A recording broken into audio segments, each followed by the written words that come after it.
যা আমাৰ এক লয়া বল আৰ ঋষি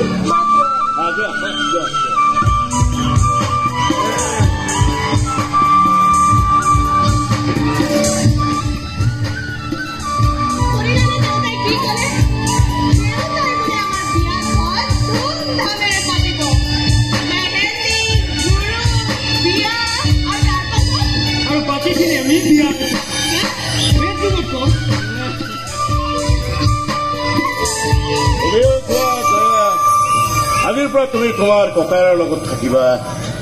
মোৰ ছোৱালীয়ে তোমাক কি কৈ গ'ল শুনিলা নহয় যেতিয়াই যি বিপদৰে নপৰা কিয় তুমি মোৰ ছোৱালীলৈ ফোন কৰিবা নকৰিলে বৰ কষ্ট বেয়া আৰু চিন্তা নকৰিবা মনোজৰ চকু দুটাক মই কষ্ট নিদিওঁ সযতনেৰে ৰাখিবলৈ চেষ্টা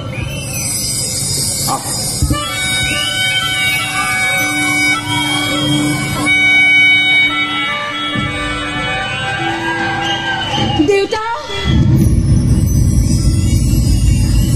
এবাৰ মোৰ ফালে ঘূৰি দিয়কচোন শেষবাৰৰ কাৰণে মনোজৰ চকু দুটা চাই লওঁ